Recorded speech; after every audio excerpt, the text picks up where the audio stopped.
He doesn't do anything for Rockaway. You know why we lost Rockaway with the storm?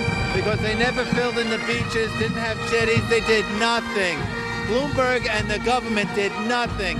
All he does is care about soda. That's it. We're back on the road to City Hall. That was one of the residents who gave Mayor Bloomberg a less than warm reception at this weekend's St. Patrick's Day parade in the Rockaways.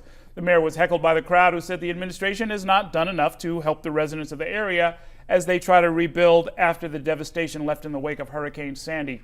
But with federal disaster funding held up for months in Washington, is the mayor a fair target for their frustration? Joining me now to talk about that and more, we've got the four members of our Consultants Corner, Republicans Letitia Romaro and Jake Menges, and Democrats Patrick Jenkins and Scott Levinson. Welcome to all of you. Good to see you. Let me start with you, Jake. I'm sure all of you in your time have worked with candidates who got that kind of a reception.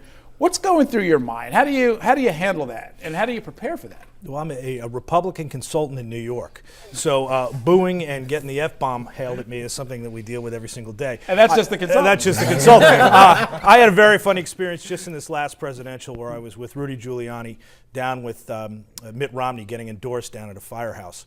And the crowd that showed up was absolutely screaming louder than the candidate. The press couldn't even hear.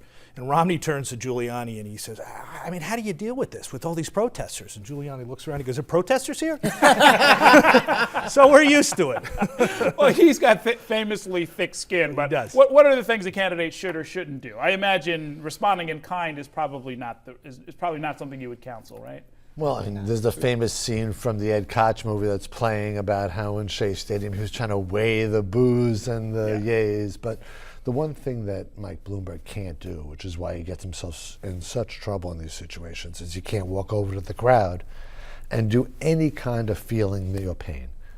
And that's what he's really being blamed for in the Rockaways. You never get a sense he lost the weekend in Bermuda. You never got a sense on a Saturday night at 10 o'clock he was walking the streets to see how people were doing.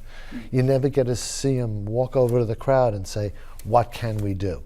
Mm-hmm. He holds himself apart sometimes. I mean, we saw it with the snowstorm, with the blizzard. We saw it again with the marathon is going to continue. There were people who dead that were not yet recovered, and Bloomberg was not engaging and was not, really getting involved in what was going on. He was trying to project the positive, and I agree. I mean, you've got to understand what these people need, and you need to speak to people. But I think we should focus on the people, just like you said. And I think that the people out there are hurting. I've been out there a lot. I live right near Far Rockaway and in Howard Beach, and the people are still hurting. And I think that's what it was more of. I don't think that this will go down as one of Mayor Bloomberg's negative events when nationally the federal government couldn't come through for the people in New York with as much money as we send to Washington. They were actually hesitant and dropped the ball for a long time in helping the people in Far Rockaway and Staten Island. So for the mayor, of course, I mean, with all we can say about him, it's not really his problem alone. It's all of our problems, and the people out there are still hurting, and something needs to be done about that. I mean, I agree with you, Patrick, except that there was a long-term vision ball that got dropped here. The Red Cross had been circulating the flood maps on New York City on what happens in a Category 4 hurricane for a decade during the Bloomberg administration, and they did fail to take any kind of proactive action in protecting the shores. The devastation is so bad out there, Earl, that the relief is never going to come fast enough to the people out there that they deserve and need. And so I'm not quite sure it's entirely the mayor's fault, but politics is perception, and the perception is that he is not moving fast enough, and he needs to fix that. And he has the right people to do that.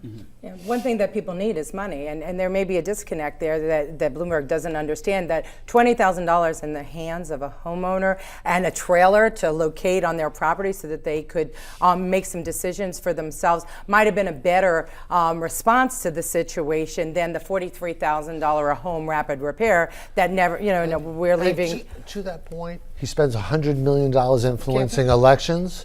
Let him write a personal check. Interesting. Okay, folks, we've got more to talk about. We're going to do that after a short break. Then we'll be back with our consultants. Also, if you'd like to join the conversation, you can go to Twitter and reach us at Errol Lewis or at Road to City Hall. We're back in a minute.